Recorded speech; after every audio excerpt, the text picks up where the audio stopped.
Last 24 hours have been a further dramatic day in the fighting in Ukraine, and despite some rather bold claims in the Western media and by the Ukrainians, I can't help but feel that the Russians overall are definitely gaining the advantage on multiple fronts. Let's first of all begin with the place which has attracted the most attention over the last few weeks, which is Bakhmut. And here, over the last 24 hours, we've had more information of very significant Russian advances indeed inside Bakhmut itself. It now seems as if most of the area known as the citadel or the nest, or, well, call it whatever you like, most of it has now come under Russian control. And just before watching this program, I've seen two more reports which suggest that the Wagner forces who are leading the assault within Bakhmut, that they've now pushed the Ukrainians out of two particular further positions, one called the constructor area, these strange names which presumably are Russian designations for particular locations, and also a further one. And there's also pictures of Yevgeny Prigozhin doing what he likes to do. He's now appeared in the areas on the western outskirts of Bakhmut, which his forces are capturing. He appears to be with his men, and importantly, and from a perspective of Russian public opinion, and indeed the opinion of his soldiers, he also came under fire. The group that he was involved in came under fire, and that enabled him to make defiant statements about the fact that he's safe and well. And of course, that will reinforce, again, the impression that Prigozhin has already given, that whatever criticisms one may make of him, and I made many over the last few weeks, nonetheless, he is an extremely brave man. And just to say in parenthesis that in Russian military culture, courage matters. The courage of a leader is taken extremely seriously, and the fact that Prigozhin is there with his men, whatever advantage it actually confers in terms of the direction of the battle, is something that Russian soldiers appreciate, and which is also appreciated by the civilian population. And we saw another example of this with the fighting on the flanks of Bakhmut the other day. I incorrectly referenced the brigade that was fighting the reconstituted Azov brigade in the Ivanivska area in my previous videos, the 9th Motorized Rifle Brigade. It is in fact the 4th Motorized Rifle Brigade. But we saw again that its commander, Colonel Makarov, was there at the head of his men, and he was wounded in the fighting and died afterwards. And again, this is something that Russian soldiers appreciate. By contrast, the fact that Shoigu and Gerasimov remain in their headquarters opens them up to criticism, whether that criticism is fair or not. And again, I want to say that in many cases, I think it is extremely unfair, and I think they're probably wise to remain in their headquarters. But again, in Russian military culture, their doing so is going to expose them inevitably to criticism, and will inevitably make some of the charges that Prigozhin is making against them stick. But I'm not going to dwell more on this issue of Prigozhin versus the Defense Ministry in this program. For the moment, at least, Prigozhin seems to have moderated his criticism of the Defense Ministry as his forces move forward in Bakhmut. Now, I am not going to do what I have tried to do in the past unsuccessfully, which is guesstimate timelines. It's clear to me, it's obvious that Bakhmut is very close to being fully captured or liberated, if you prefer, by the Russians. There really isn't very much left to take. You can get a detailed understanding of what's actually happened inside Bakhmut itself by going to Mikhail Valtersen's tweets. He, as I said, provides a blow-by-blow, and as far as I can see, extremely accurate and level-headed perspective of the fighting in Bakhmut. And I'm not going to try and go over what he said in detail. But Valtersen says that even if the Ukrainians were to decide now to pull their troops out of Bakhmut, it would still take the Russians 5 to 10 days to clear the town entirely. And the likelihood is that at this point in the fighting, it's probably going to be all but impossible for Ukraine to withdraw all its troops from Bakhmut. Anyway, I just wanted to say that Prigozhin yesterday claimed that his forces had captured 9 more apartment buildings. They now control 35 of them. Ukraine, from what I could understand, controls only 17.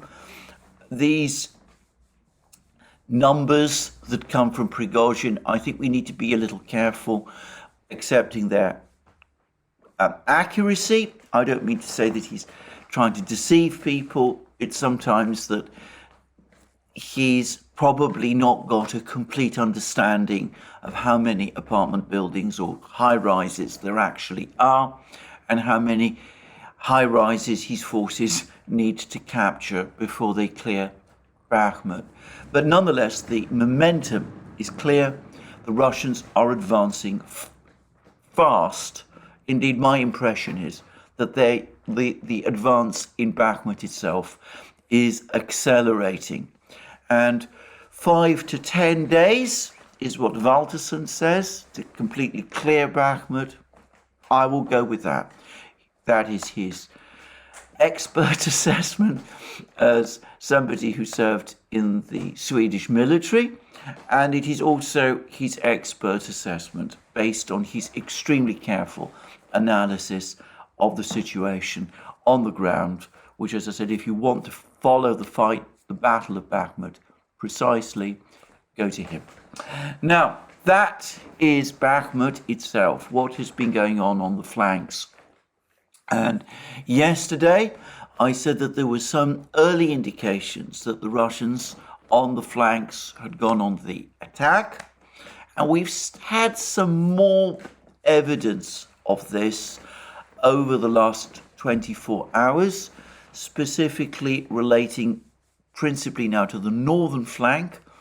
It does seem as if the Russians have attempted, perhaps successfully, to push the Ukrainians back in terms of the northern flanks. That's the flank which is close to the Khromovo road. And there's apparently some film or photographic evidence of this, but I won't pretend that I've actually seen it. Now, my strong impression is that at least in the northern flanks, the initial Russian retreats were probably of a tactical nature. Simplicius the Thinker, on his blog, has a rather interesting piece about so-called crumple zones, areas which the Russians captured, open fields and things of this kind, which they were never intended to defend at any length, but which were intended to slow down and complicate a Ukrainian advance, enabling the troops, the Russian troops behind these so-called crumple zones, to organize and prepare and hit back the Ukrainian forces that were undertaking this advance. And Simplicius the Thinker, who, by the way, I believe is more than one person. Apologies to him if I am wrong, but Simplicius the Thinker is probably right about this. Again, I am not an expert on this issue, as on most other military matters, but it makes complete sense to me that you would create sort of zones in front of your main defense forces, which the enemy has to cross, which will slow down the enemy. It will give your main force a better idea of what the enemy is doing, give them time to organize, give them time to prepare their defenses and to strike back. And it seems that with the northern attack, the perhaps rather more dangerous attack in the north by Ukraine, having lost momentum and experienced very heavy losses in the process, that the Russians are now in a position to start pushing back and perhaps to reoccupy some of these crumpled zones. I'm not going to discuss this again in further detail, but it does seem as if, in the northern area at least, the Ukrainian counterattack, which was launched a week ago, has lost steam and has probably gone into reverse. In the south, in the southern flank, in the area around Ivaniska, it's clear that the fighting has been more difficult, and the two forces that have been fighting each other appear to be the reconstituted and reinforced Azov Brigade and the 4th Motorized Rifle Brigade of the regular Russian army, the one that was commanded until he was killed by Colonel Makarov. No word as to who is commanding it now. Now, I'm going to quickly express my own view that the mysterious 72nd Brigade that was occupying that field, and which Prigozhin said turned and fled in the face of the Azov advance a week ago, and which nobody has been able to confirm conclusively what it is. I'm going to offer my own view, which is that the 72nd Brigade does not actually exist in the form that people say. It's not part of the Donbass militia. It is a company strength unit of the 4th Motorized Rifle Brigade, which was again occupying what perhaps might be best understood, again, according to Simplicius the Thinker, as a kind of crumple zone. But it is clear that the fighting here has been much more intense, or at least that it's been, that the Russians have had much more trouble parrying this attack by the Azov Brigade in the south than they've had in the north. And it's also clear that they lost some ground, and obviously the commander of the unit was killed, and a senior officer, Colonel Boykov, from the Corps headquarters, appears to have been killed as well. So it's been a much more intense fight here, and the Russian Defense Ministry, in its reports, appears to confirm that, and it talks about 10 Ukrainian attacks in this area over the last 24 hours, presumably again by the Azov Brigade, but it says that the 4th Motorized Rifle Brigade has been able to repel all of these attacks. Now, Denis Pushilin, who is the acting head of the Russian-appointed Donetsk government, says that the forces, the Russian forces, he means of course the Wagner forces, are continuing their advance in Bakhmut. That is indisputable, it is confirmed. He has also said that the situation on the flanks is tense.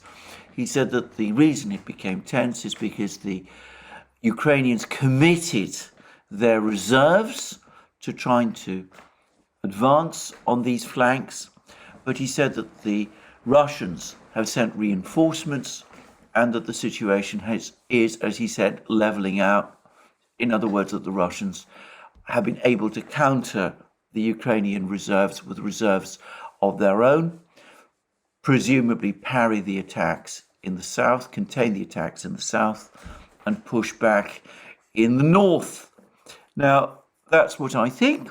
And of course, that brings us to the perennial question of where do these Russian reserves that are strengthening the flanks, which Pushilin is talking about, where do they come from? Well, some of them undoubtedly are Wagner fighters, and this is indisputable. There is apparently film of some of these Wagner fighters operating in the southern flank, apparently reoccupying some of the ground at one point captured by the Azov regiment, Azov brigade, as I will continue to refer to it, by the way. It now has a different name, but that's the name it was known by, and it is the name I'm going to continue to give to it. But anyway, undoubtedly there are Wagner fighters operating on the southern flank, and there appear to be Wagner fighters operating on the northern flank also, and Prigozhin has said as much, and I have no reason to doubt the accuracy of what he is saying. However, I'm going to say again that I have no doubt at all that most of the troops who are operating on these two flanks are from the Russian regular army. And contrary to what we've been hearing some people say, these Russian regular army troops are actually putting up a stiff fight. They held back the Ukrainian attacks over the last week, and I suspect they're being reinforced by other Russian regular army troops. And my own feeling is that this Ukrainian counterattacks on the flanks has indeed been contained. In the north, as I said, it seems to have been pushed back, and in the south it's been contained also. And to the extent that there was ever any sort of crisis on the flanks, it's probably been overcome. This is, of course, my sense of the things looking at these events from far away London. I'm not obviously on location. I have no direct information coming from the battlefields. All I'm getting from the reports that appear on the ground. Anyway, certainly it doesn't look as if the flanks are collapsing or anything like that. Probably they're strengthening, as Pushilin says, and my further sense is that Valterson at least is correct, and we're going to see Bakhmut finally fall or get liberated and become Artyomovsk at some point within the next few days, 5 days to a week, according to Valterson, and I will go with that. So that's Bakhmut. Now, there's been lots of information from other places as well. And firstly, the Russians claim that they have made significant advances in the Avdiivka area. And this, again, comes from Pushilin, and he told Solovyov Live television, our guys are advancing, including in the Pervomaisky area. Recently, they have strengthened their positions. They have taken control of some of the enemy's strongholds, including on the other side of Avdiivka. And he also says, this is all according to TASS, by the way, that the Avdiivka coking plant is now within easy reach of Russian forces, but that the plant's slag heap remains a serious obstacle. The enemy has entrenched itself there, and the structure of the slag heap allows the enemy to hold its positions. For now, but not for long. However, it is a commanding height, an artificial one. Of course, for the time being, it is helping the enemy, but not for long. Now, I'm not going to second guess any of this. Pushilin has a pattern of being over-optimistic about the progress of Russian forces.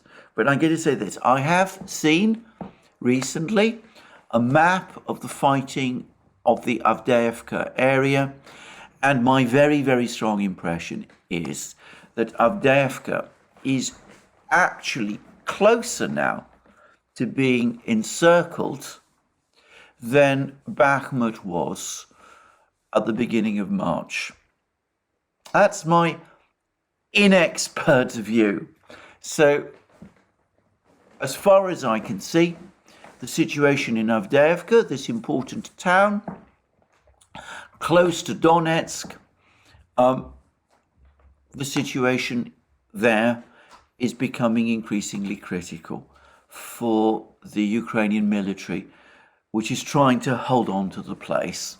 And those who have been speaking about a repeat of the crisis in Avdiivka that Ukraine has been experiencing for some months now, in Bakhmut, it seems to me, are probably right. Now, of course, I again want to caveat all of that by saying that this is inexpert view from me, and I'm never very good at reading maps. So obviously, if anybody wants to take issue with that, they're welcome to do so. And then there's also been some reports from Marinka. This is another place very close to Donetsk. Pushilin has said many times that the Russians are on the brink of capturing Marinka. He actually reported that Marinka had been captured in October. None of that has turned out to be true. His most recent comment is that the Ukrainians are entrenched in certain fortified positions on the western edge of Marinka, which is probably true. He said that the Ukrainians receive constant supplies and reinforcements holding these positions, which no doubt has also been true too. But today, just a few hours ago, there was a report that the airborne paratroop force, Ukrainian paratroop force that was defending Marinka, or at least this particular area, may have pulled back. Again, I would assess the strength of this report, the reliability of this report is rather low, and it could be, perhaps it is, that this is simply a rotation, that this particular unit is being pulled back to be replaced by another fresher one. Who's to say? But anyway, it does look as if the situation in Marinka is also pretty intense at the moment. Then last but not least, there was reports a couple of hours ago that the Russians also captured a small settlement near the Oskol River. Now, this was apparently a very small place before the war. It had a population of around 22 people. So, we're talking about not so much a village as what the English call a hamlet, just a couple of small izbas, probably, nothing of any real substance there. But it does seem to have been captured by the Russians in an area of the Oskol River line in the north, which could potentially facilitate some kind of Russian counterattack in the north in the future, putting more pressure on Ukrainian forces in the Kupiansk area. I have to say that I find it impossible to make much sense of the fighting in the north connected to this settlement. I've not been able to find this place on any map, and can I say that's unsurprising given, as I said, the difficulties I have reading maps. But anyway, there does seem to be a view that this might be an important development, provided the Russians are able to embed in this position and strengthen their positions here, and that they might even have established a bridgehead on the western side of the Oskol River, which they could reinforce with pontoon bridges, which might be important. It might enable them, for example, conceivably, now again, this is not to be taken with too much confidence, but it could enable the Russians to push the Ukrainians further back in the Kharkiv region, perhaps push back towards Izium, the part of Kupiansk, which is west of the Oskol, who's to know. But anyway, some development going on there. But anyway, lots going on, as we can see, on the battlefronts. But the overall story, and it's an important one to convey, is that despite all that we've been hearing about the Ukrainian spring counteroffensive, for the moment at least, it is the Russians who are on the attack and who are making the gains. They seem to be making some kind of gains in the northern area along the Oskol River. I'm not sure how significant these are. According to Pushilin, they're making some advances in the Avdiivka area. Perhaps something is happening in Marinka, though, as I said, we've heard that story many times. But it is indisputable that in Bakhmut, the Wagner forces continue to make significant headway. The Ukrainian troops there are under severe pressure, and the Ukrainian attempts to roll up the flanks, this counterattack that Ukraine launched about a week ago on the flanks, so far seems to have come to a stop, and in some places may have gone into reverse. So that's the situation on the battlefronts. There's an awful lot going on in other places. And again, yesterday, there were Russian missile strikes all across Ukraine. And there was a particularly massive strike on Kiev. And again, this is a complex operation involving Kinzhal, at least one Kinzhal missile. And the Russians claim that they destroyed a Patriot missile installation. Now, the Ukrainians, for their part, by the way, including now their air defense, claim that they shot down 6 Kinzhal missiles. This, of course, contradicts completely what they've been saying in the past about their inability to shoot down Kinzhal missiles, and about what the Americans have said, that the Patriot cannot shoot down Kinzhal missiles either. But anyway, that is the narrative.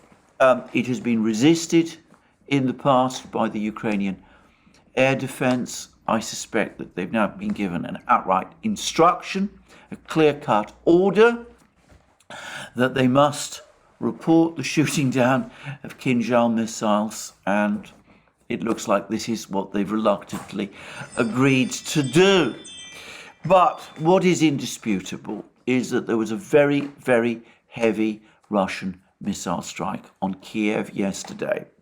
And its primary purpose seems to have been to weaken Kiev's air defense system based around the Patriot missile batteries that have been recently delivered.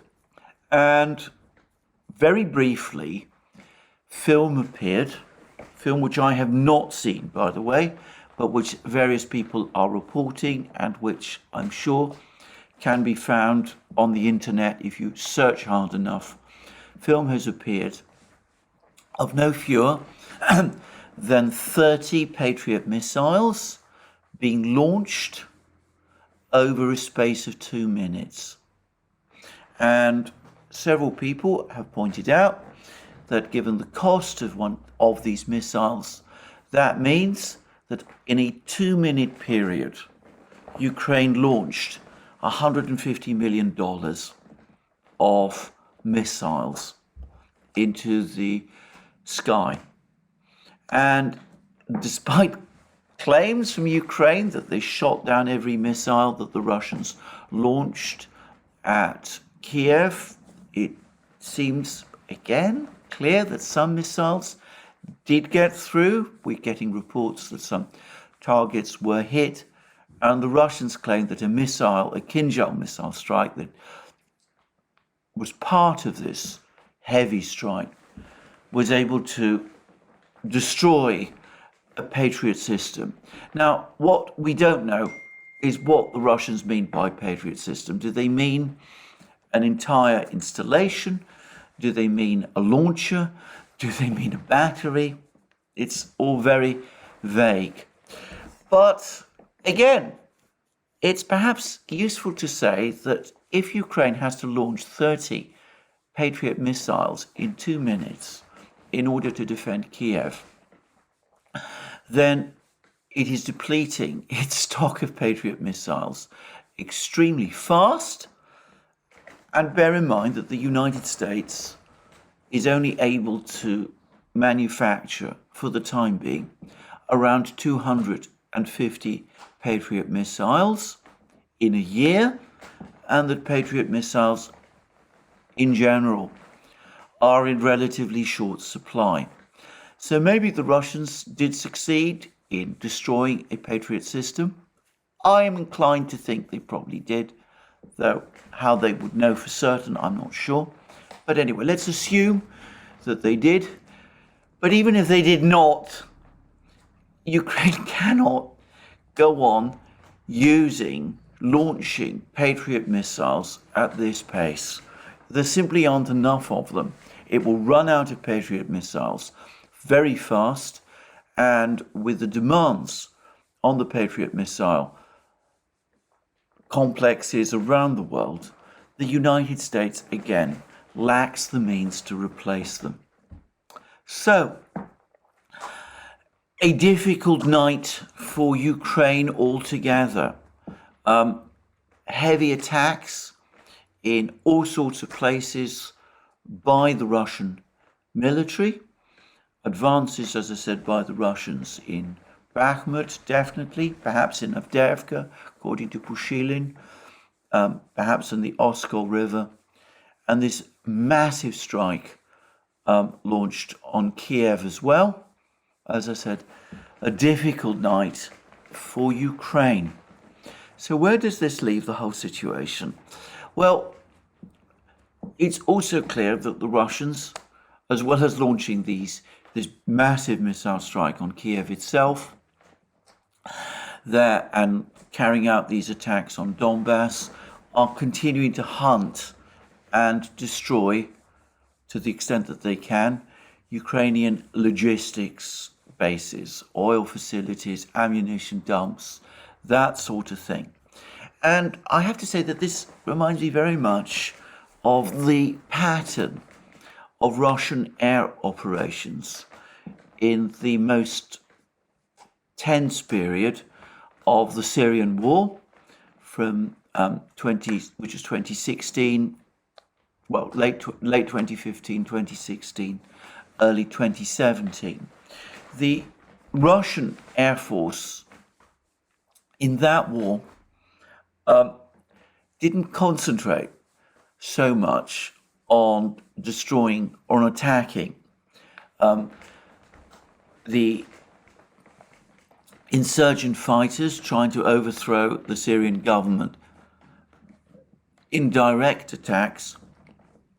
Rather, they focused instead on bombing and destroying the logistical infrastructure that supported those fighters on the front lines. And eventually, this had its effect. The fighters found that their supplies of machines, ammunition, food was starting to dry up, and that left them exposed to counter-attacks by the Syrian army. And eventually what happened, as I well remember, is that the fighting in Aleppo the fighting in Aleppo in early 2017. The jihadi fighters there experienced essentially a collapse, and without support following that collapse, the Syrian army was able to go on the counterattack, not just ending the siege of Aleppo itself, but carry out a massive sweep across northern Syria all the way to Syria's east, bringing the large areas of Syria under control and basically breaking the back of the insurgency. And I suspect that this is again the Russian strategy. It's to hammer away at Ukraine's logistic infrastructure. The whole point of that missile campaign against the energy infrastructure over the winter was to weaken Ukrainian air defenses to the point that this campaign against the logistic bases, the ammunition dumps, the fuel dumps, all of those things could be executed in the way that is being done at the moment. And the idea is to make it obviously more difficult for Ukraine to launch its offensive and to prevent this offensive making the big advances that perhaps it was hoped previously it would make when this offensive was first mooted in Ukraine and in the West months ago, but also conceivably to prepare the ground for further Russian advances. And that may very well be the plan. And again, that's a little speculative, but I would say that this extraordinarily intense missile and air campaign, which we are seeing being conducted by the Russians across Ukraine at the moment, obviously it's intended to disrupt the Ukrainian offensive, but I can't help but think that it's also preparing the ground for whatever counteraction the Russians do eventually decide to take. And here I'm going to say something else, which is that there's been much speculation about what the Russians intend to do and where their main strike is going to come. And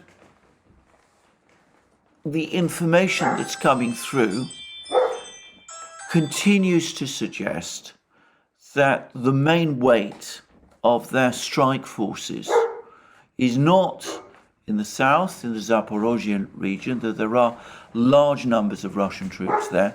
I've heard it suggested that there's up to 70,000 Russian troops in Zaporozhye region prepared to counter whatever offensive the Ukrainians might launch there. 70,000, however, out of 500,000 altogether. 200,000 troops are being held in reserve. There's obviously significant forces in Donbass, but here we also have this assortment of Donbass militia troops, the Wagner forces in Bakhmut, the Chechen fighters. They're continuing to conduct their operations in Donbass, and a very significant force equipped with tanks. That's where the bulk of the armored forces are located in the north, perhaps ready to parry any Ukrainian attacks towards Belgorod, in other words, towards Russia itself, perhaps to conduct offensive operations in the future. I'm not going to try to guess. Anyway, there we go. This, it seems to me, is the situation overall on the battlefields at the present time. So, what else is going on? Well, I'm going to say at the moment, on the diplomatic front, very little, except, of course, that the Western powers apparently haven't abandoned their effort to try to find some kind of means to choke the Russian economy through sanctions. And they seem to be preparing to try to restrict further Russian oil imports to the West. Looks like there's some kind of plan for an outright ban on imports of oil through Russian pipelines, including pipelines that pass through Ukraine. I don't know what that's going to do to the Ukrainian economy, but that's another thing. Ukraine has, in the past, relied heavily on the remittances that the Russians pay, the fees the Russians pay for the gas and oil that passes through their pipelines to Europe. But presumably that isn't a concern at the moment. But anyway, there seem to be those kind of moves underway at the moment. This, however, needs to be taken in some context, because Russia is having no difficulty exporting oil. And this comes from the Financial Times. And it says Russian oil exports hit post-invasion high. And the article goes on to read, it's a small article, it's more a dispatch than an article. Russia exported more oil in April than in any month since Moscow invaded Ukraine last year, with nearly 80% of crude shipments flowing to China and India, the International Atomic Energy Agency has said. Its oil exports edged up by another 50,000 barrels a day in April to a post-invasion high of 8.3 million barrels per day, exceeding the 7.7 million barrels per day and 7.5 million barrels per day that it averaged respectively in 2022 and 2021. Russia seems to have few problems finding willing buyers for its crude and oil products, the IEA said in a monthly oil product on Tuesday. Monthly oil export revenues rose by $1.7 billion to $15 billion, the IEA's estimates showed. And of course, most of that, 80% of it, is going to India and China, and those two countries show no interest in reducing their purchases of Russian oil. Now, I want just to make a number of points about this information. The first point I want to make is that I have been somewhat mystified over the last few weeks by a sudden strengthening of the ruble. It wasn't clear to me why that was taking place. I think we now can see Russian oil exports increased in April. The ruble is no longer a widely traded currency.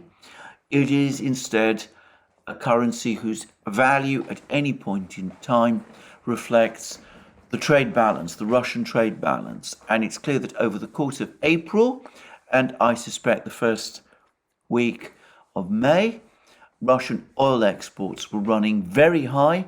The trade balance therefore strengthened, and so did the ruble. And that, to my mind, resolves that particular mystery.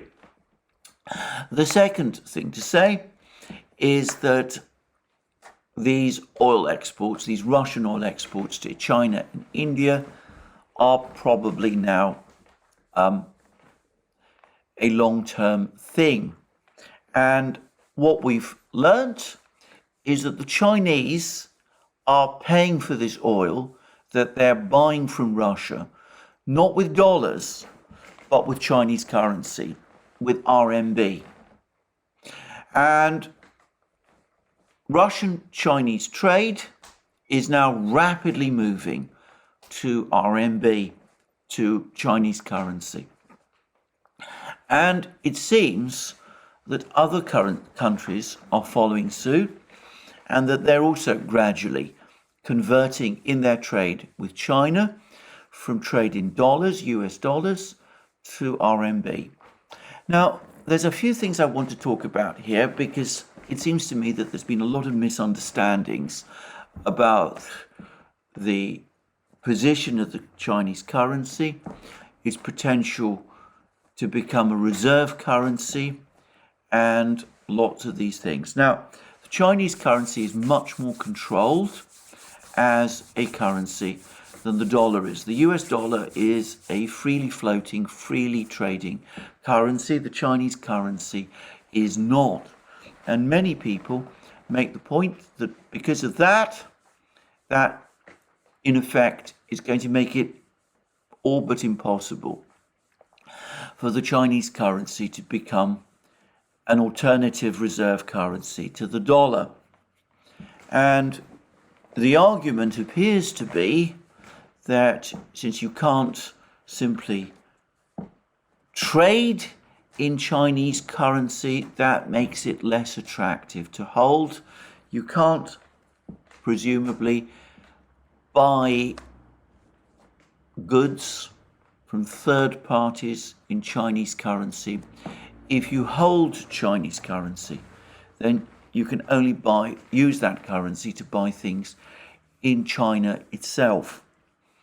And a further point that you often hear people make is that in order to operate your currency as a reserve currency, you need to run a trade deficit. You need to, in other words, supply currency to third countries. You need to export your currency and import goods in return for it. And unless you do that, your currency can't become an export currency. And that supposedly argues against the RMB becoming a reserve currency as well. Now, I don't think the ultimate Chinese plan is to make the RMB a global reserve currency in place of the dollar. But I'm going to push back on these two theories. Let's deal first of all with the second one, that you need to be an importer to run a trade deficit in order to make your currency attractive as a reserve currency. I'm going to suggest that that is actually a misunderstanding. The reason other countries choose to hold the currency of a particular country is principally, or so it seems to me, because they want to buy the goods that that country makes. The companies in that country that export these goods will presumably want to be paid principally in their own currency, the currency of the country which is the country that they belong to, which in China's case is of course the RMB. So it makes logical sense if, say, companies in Russia want to buy goods from China, that they would want to hold some amounts of RMB. And when people say that you have to be a trade deficit country to have a reserve currency, it seems to be that they're actually misunderstanding the dynamic. If your currency becomes a reserve currency eventually, then that means that if you wish, you can run a trade deficit and can do so for many years without this creating serious problems for your currency, which is what the United States has done with the dollar. But that is a product, a consequence of your currency being a reserve currency, it is not the reason why it became a reserve currency in the first place. The US dollar began to replace pound sterling as the world's principal reserve currency in the 1930s.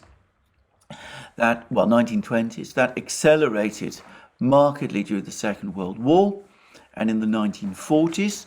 And it's important to remember that at that time, the United States accounted for more than half of the world's manufacturing and was a major exporter. It classically ran trade surpluses at that time. So it doesn't follow that because you're an exporter, that makes your currency, that makes less attractive to others. On the contrary, I would argue that it makes it more, not just more attractive, it makes it more necessary to others. So that's the first thing I wanted to say. So it's easy to understand, as I said, why companies and people around the world that want to buy goods from China might want to hold amounts of RMB. And the second thing I wanted to say is this, which is that this idea that the fact that the RMB is not freely convertible works against it becoming a reserve currency. But what people tend to overlook is that the dollar also was not freely convertible in the first decades after the Second World War. It was connected to gold and it operated within a complex structure of essentially fixed exchange rates, basically set up following the Bretton Woods Conference in 1944. It took a while. It was not until the 1970s, in fact, well after the dollar became a reserve currency, before it started to become freely convertible.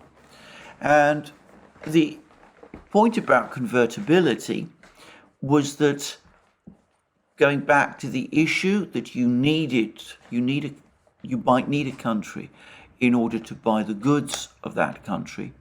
Well, by the 1970s, when the dollar started to become freely convertible,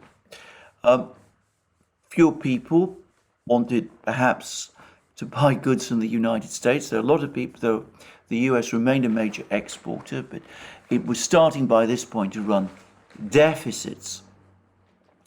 But it was able to some extent, or so it seems to me, to counter the fact that it was running deficits by ensuring that commodities, oil first and foremost, was traded in dollars. So even though it wasn't so necessary anymore for countries around the world to hold dollars in preference to other currencies, because trading with the United States, buying goods from the United States, had become less important than it was, say, in the 1940s and early 1950s. It was still important to hold dollars because you had to buy oil and other commodities with dollars. And that also secured the dollar's position as a reserve currency.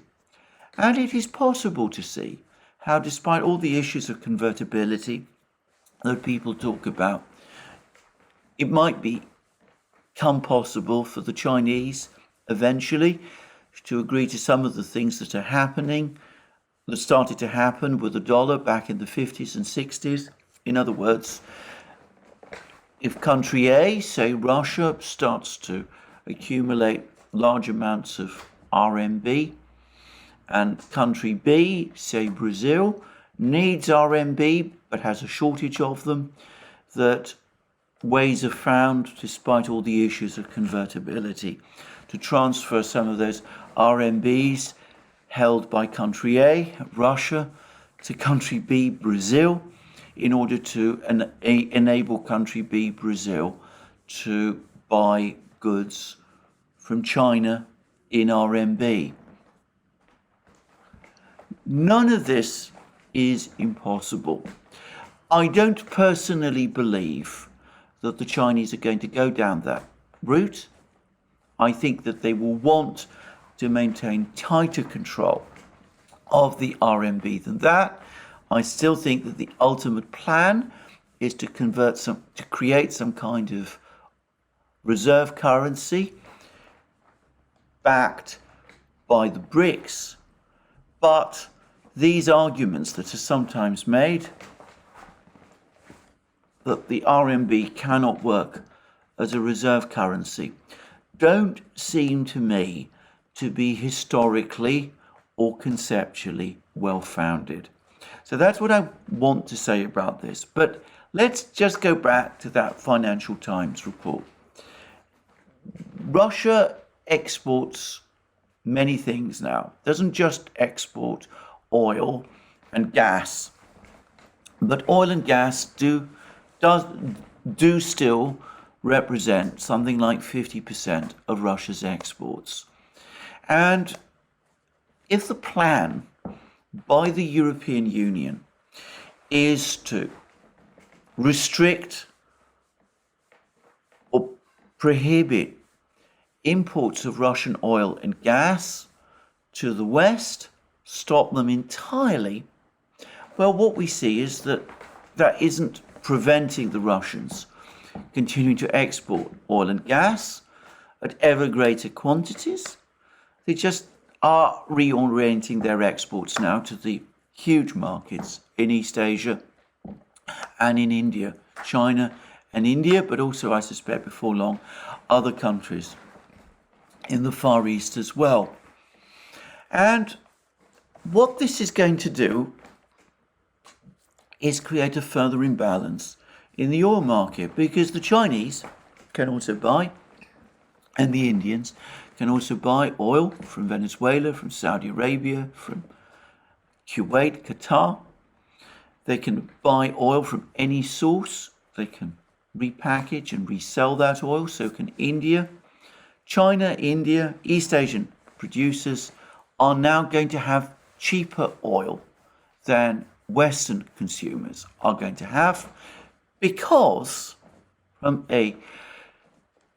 their point of view, they can buy oil wherever it is sourced, even as they have a secure and stable long-term supply of oil from the Russians.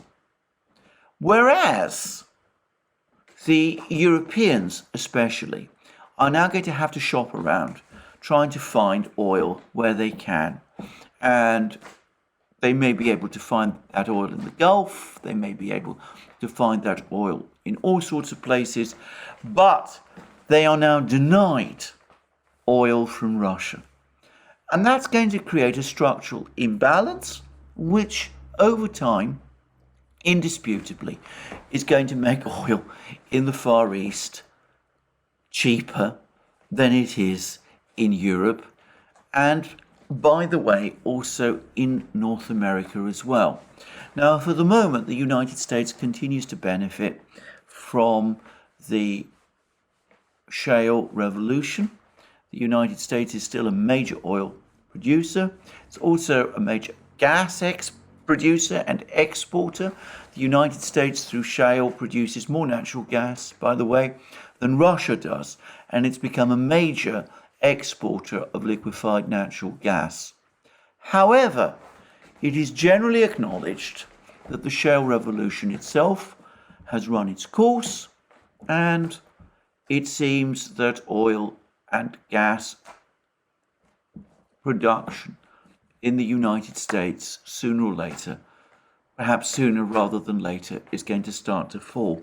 There was even a report that I saw recently that said that natural gas production in the United States has suddenly fallen, though to be frank, I think this is just a market blip. I don't think it's connected to these long-term trends that I'm talking about.